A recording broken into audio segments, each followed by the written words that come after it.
Incremental improvements. Yay. Welcome back. Very excited today. I'm going to be learning about butterflies, monarch butterflies, because Eliza and I are going to be planting a garden. So I have Emily Hurson with me today, and I'm going to bring her in right now. And here she is. Hello. Hi. Oh, I can't hear you. Can you turn on your audio? It's not. I can hear you now. Hi. Hello. Welcome to Incremental Improvements. Thank you. I'm very, very excited about today's episode. So I've already said that we're going to be I'm going to be learning about monarch butterflies. And Emily, I just first want to say, I introduced you as Emily Hurson, and I want to make sure I'm saying your name properly. Yes. Okay, great. So why don't you tell us a little bit about why I'm asking you about butterflies? So what you do and what got you interested, and sort of what you've been doing every year that makes you the appropriate person to ask. I'm not a scientist or anything, but I'm a fan and a hobbyist, I guess is what you'd say. So monarch butterflies are a migratory butterfly, and so they will just start from in the winter. They winter in Mexico, and they fly up to where the milkweed is, and then they lay eggs and make more butterflies. And so I got into butterflies because we had a friend when I was little. Her name is Ellen, and she had a cottage, and she'd bring my family to her cottage, and she is a scientist. Okay. And she taught us all about the monarchs. And so what we would do is we would find monarch caterpillars, and then we would put them in jars and feed them, and then we would watch them change into chrysalis, and then we would release them and let them go. And it was just this great thing that I did when I was little. And about 10 years ago, I left milkweed growing in my yard, but I never saw any caterpillars. And then one day I was standing there and I watched a monarch butterfly fly over and lay eggs. And I was like, oh my gosh, I have to take the eggs. What's happening is the eggs are getting eaten by other bugs. And so I have to take the eggs and wait for them to hatch. And then I started putting them in jars, and then it went crazy. So how many butterflies I'm going to just pretend I don't know for a moment. How many butterflies did you release last year? I looked it up. I have a weird little book that I sort of log things in. And so wow. Yeah, I'll show. So last year I released 72. Oh my goodness. I just think that's such good work, because apparently what got me interested is just online I saw friends saying that they were helping butterflies and planting milkweed because their population is diminishing. And is that just because of pesticides, or like, do we know why they're?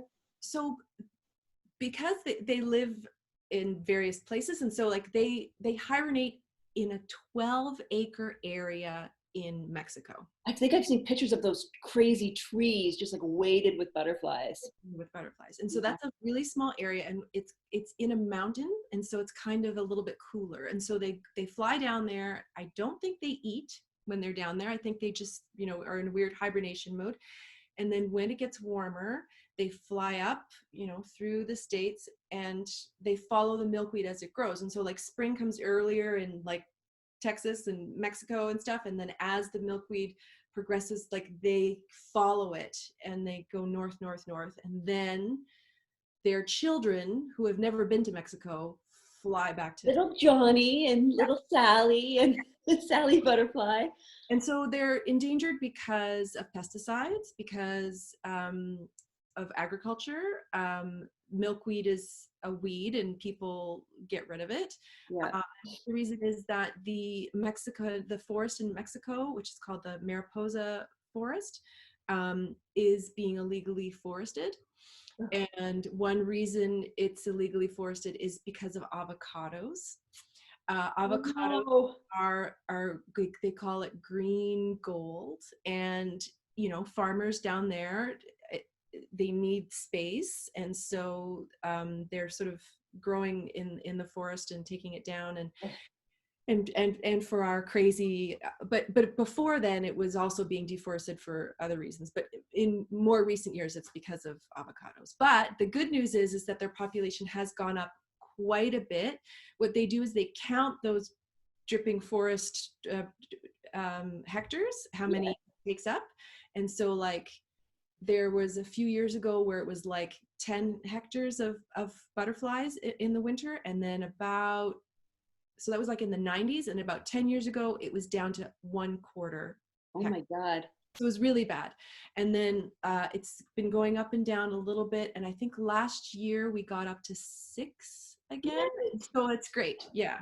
Well, we're trying to do our part over here. So I'll tell you what I know and I'll tell you what I want to know. So I I really don't know anything, like very baseline knowledge. I've seen people talking about butterfly gardens online. I'm mostly concentrating on monarch butterflies. I know that there's different types and different things you can grow. So we bought milkweed. I already made a mistake in that so we cleared out this, so during the pandemic, we've been in our backyard and we cleared out this big spot, which I wanted to make into a butterfly garden, but I got so excited that I planted my milkweed early April as seeds. And then there were 14 different frosts, one of which is happening again now. So, but I have a whole bunch more. So I'm gonna plant milkweed. But what I do not understand, and this is, I'm embarrassed to ask this question because I feel like, I think this is gonna be a very stupid question, but are there like, am I attracting butterflies to my milkweed, or am I attracting caterpillars who are going to crawl up on and then become, and you said it's chrysalis. I always thought it was chrysalids, but that doesn't make sense. It's chrysalises. Yeah. So I'm attracting the butterflies that are coming from Mexico. Is that what I'm doing? Or ones that are already here, am I attracting their caterpillars? You are attracting the butterflies. So the butterflies, milkweed is life for monarchs. And so the monarch butterflies lay eggs on the milkweed because that's how it happens. And so they lay eggs on the underneath the leaf. How soon though? So if I plant my milkweed in May, what is their laying month? Is there such a thing? Yet. So they're just starting to move up from Mexico. Oh, I want them to come to my house. They'll come.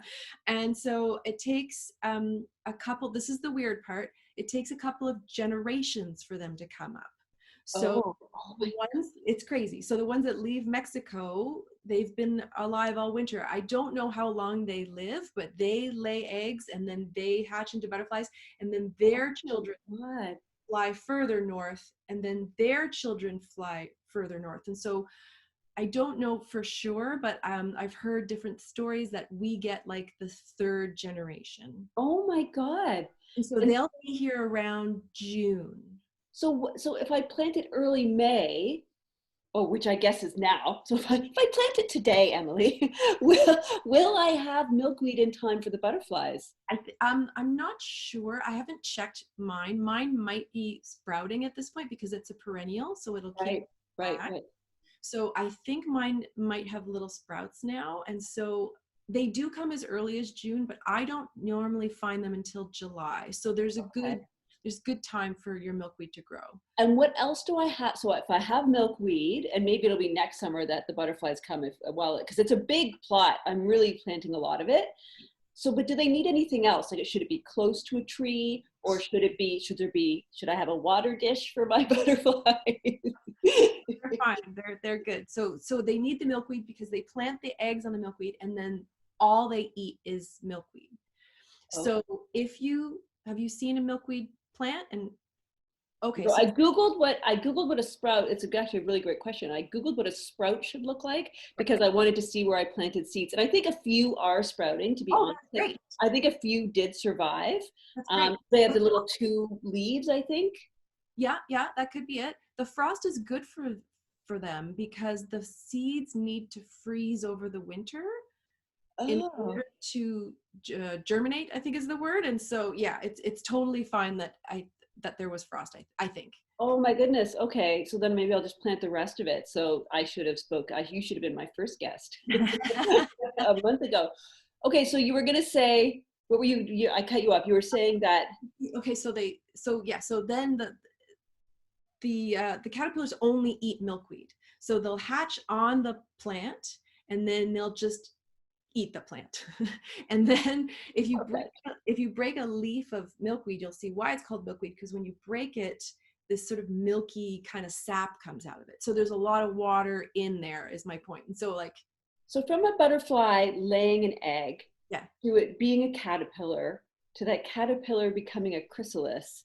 Yes. What is the time? Yeah. So the egg, they lay the egg, and the egg will hatch in about 3 to 4 days. Okay. So, and I can show you some pictures of eggs when you want to see them. I do, yes. Then the caterpillar eats its size. It eats its way to its massive size. So it starts off like, seriously, like a grain of sand, and then it grows, to about the size of your pinky finger. Yeah.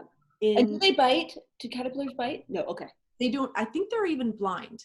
They don't bite. They just eat milkweed. I can hide from them pretty easily. They're threatened. Yeah. They're really slow. They're not fast like you see some caterpillars on the street and stuff. Like they're very sweet, and they're kind of soft. Aww. And they're very slow, and they're very gentle looking things. And so they eat for another 10 to 14 days. And then they find a spot.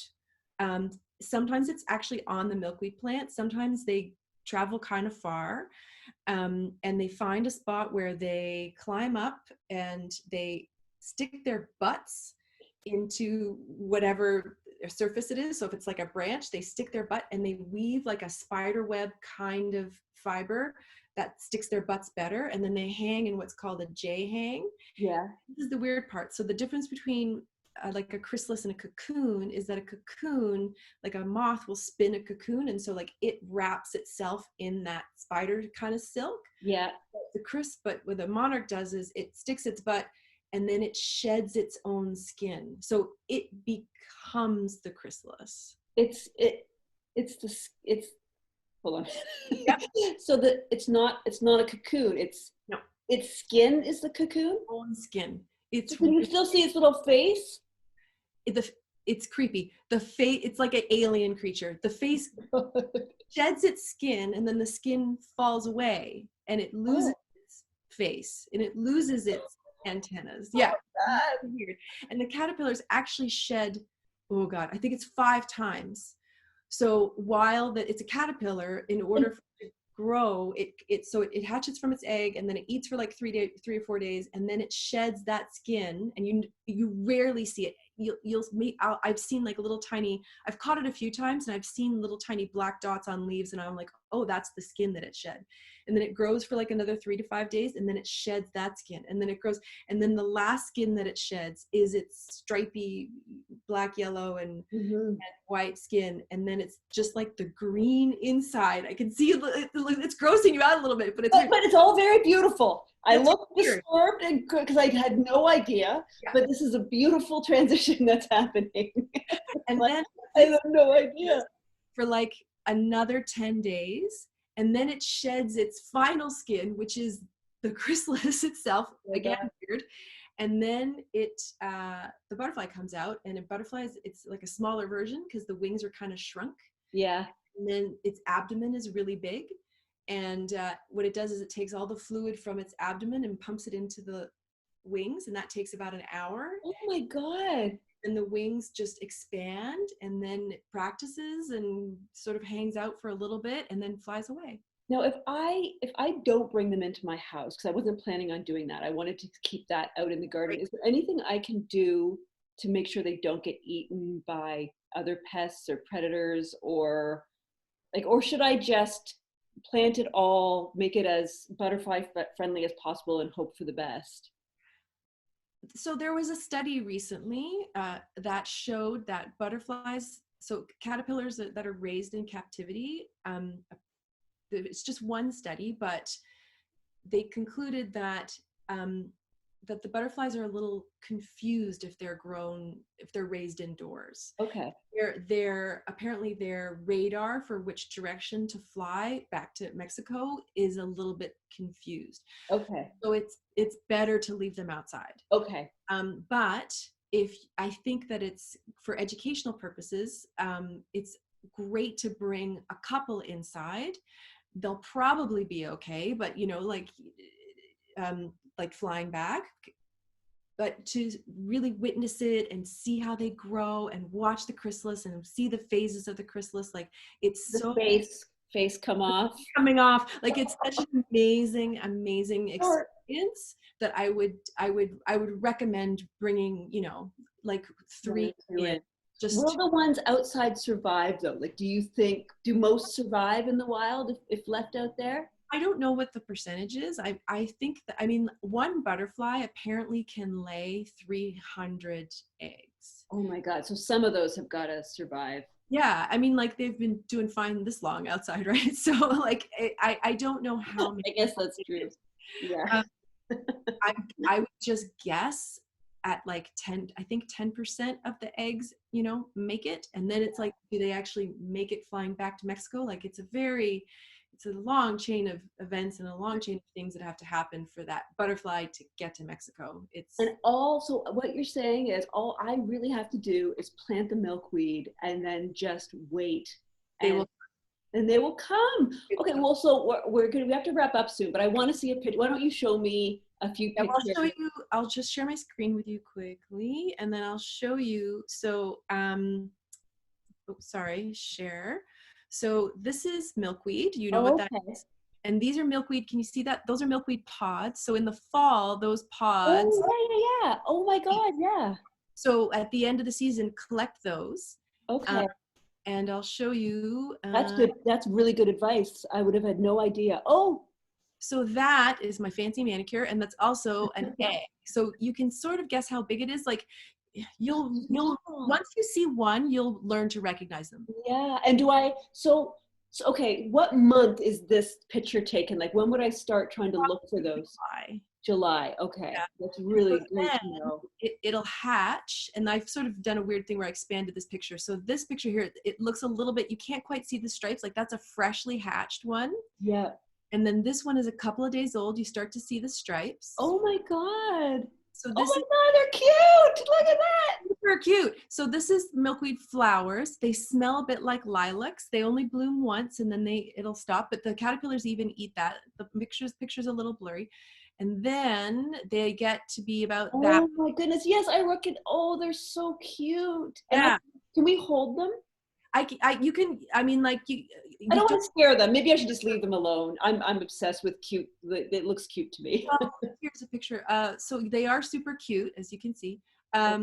This is one, like they kind of curl up into little balls when is defense mechanism. And so like as you can see, I've held them, and I would wait until they're pretty big. Yeah, you know what? I'll let them be. I'm just okay. No, you can't. And then they turn into the chrysalis. And so this is, I had a jar and I put paper towel on top. And then what it did, it stuck its butt into the top of the paper towel. And you can see here, you see that weird thing? Yeah. That is the skin that it shed. Oh my, and so that green, that's its body. That's its body. It's really weird. And so this falls off. It's just a little weird, it dries up into nothing. So that just falls away. And then you have, again, I chose an out of focus picture, but that is a chrysalis. Here's another one. Oh my goodness. And so as it grows, you can see that it starts to get a little clearer, like it gets less. Oh, you can see the wing. You can see the wing there, right? Oh my God. Oh my God. I am both mesmerized and horrified at the same time. I don't know. These are a few of different stages. And so this is a newer one, and this is one that's going. And this one is, as you can see, you can pretty much see the whole butterfly. This guy's going to hatch. That guy hatched like the next day. So it goes through different color phases. And this was me with a whole lot of them. Oh my God, look at you. You are a scientist. I debate your first statement that you're not. It's crazy. And this was my piano that covered in jars. And so, yeah, so just before they hatch, they look like that. Um, That's good work saving the butterflies. ah, and then let's see here. Oh, right. So this was a little. So then I clipped them up underneath because they have to hatch outside. So I see the night before when they turn black. Yeah.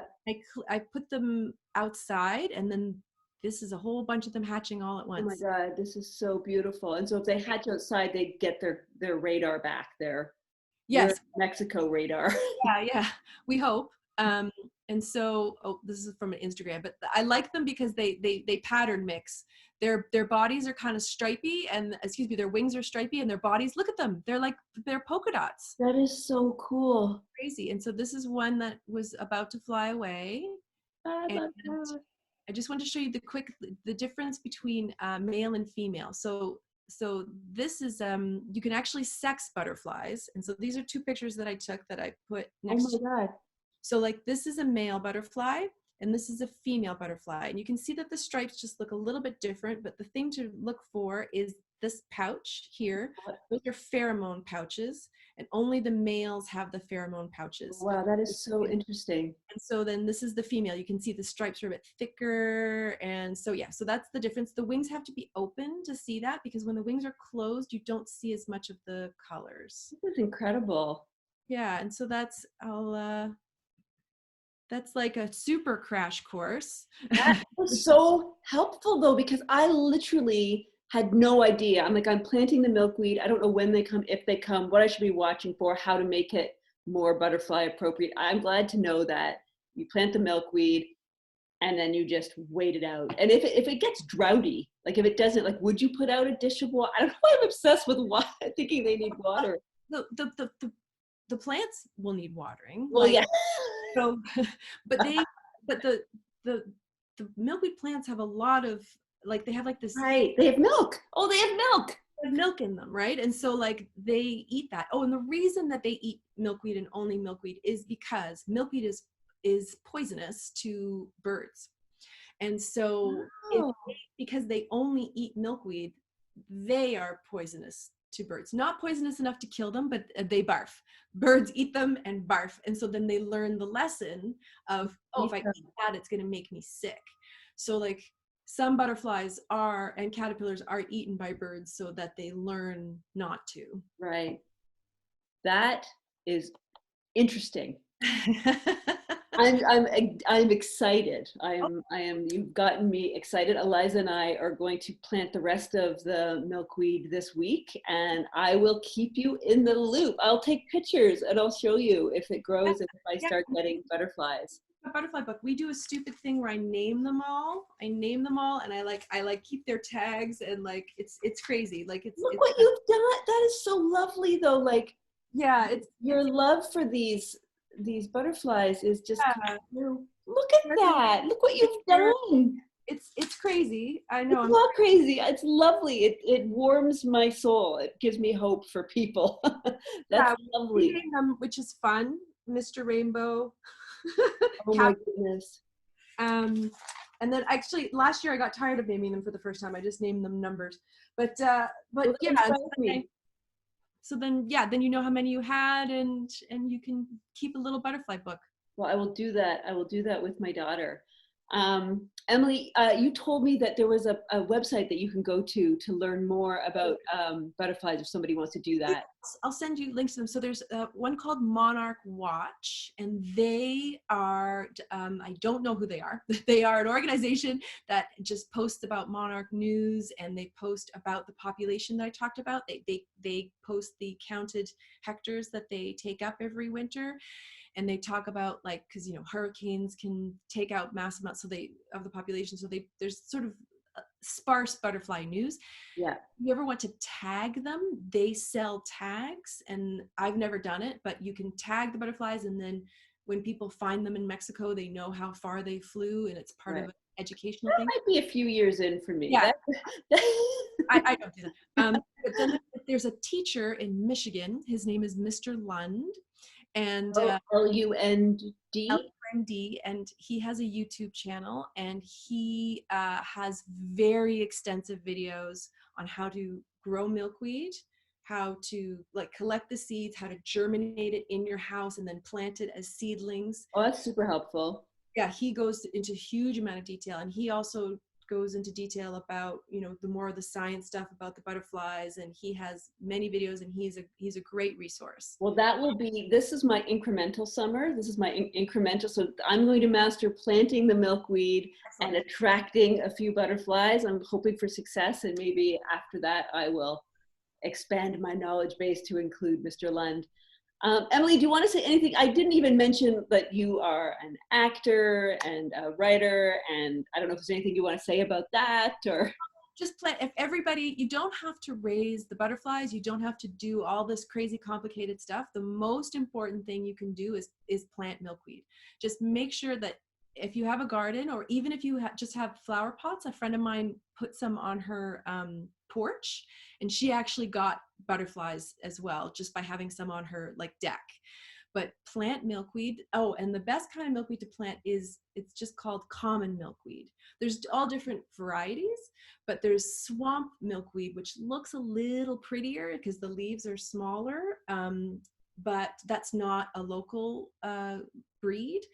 Common milkweeds, the leaves are bigger, and so there's more food for caterpillars anyway. So common milkweed is the best one. So if everybody plants milkweed and doesn't plant out of their milkweed. gardens, that's amazing for butterflies. Oh, that is such great advice. Thank you so much. So this is everybody's incremental improvement. Go out and plant some milkweed this spring. And you can get your seeds yourself, and you can give people seeds in the fall, and Oh, from those pods that you said. you can collect the pods at parks and stuff like that. If you see them, you can collect them, and yeah, so plant milkweed. Plant milkweed. All right. Thank you so much, Emily. I really appreciate you jumping on. That was incredibly helpful. You put together a slideshow for me, and I think it's so helpful though, because I really want to get a visual of what you'll be looking for, particularly the eggs. I'm really going to be looking for those. Yeah. Well, thank you so much. So now you have to leave the meeting. I've yet to figure out how to do this in a good way, but if you could just leave the meeting. Sure. And if you have any other questions, anytime we can talk about it. Thank you, Emily. Bye. Bye. So that's great advice, everybody. Let's all plant some milkweed. Thank you so much for watching another episode of Incremental Improvements. That was episode 5. I'm still going. I'm still going. And yeah, if you have something that you want me to research and learn, let me know. You can either comment under this video, or you can, if we're Facebook friends, I don't know, send me a DM somehow. And or if you want to come on the show and teach me something. Most things I'd like to learn. So yeah, thank you so much. I hope you're all well and healthy and happy during this crazy, crazy time. And thank you for watching Incremental Improvements. Bye, everybody. I'm getting better at ending these things. Watch this. Okay, watch. Bye. Oh, no, I did it wrong again. Oh, my God. Okay, bye.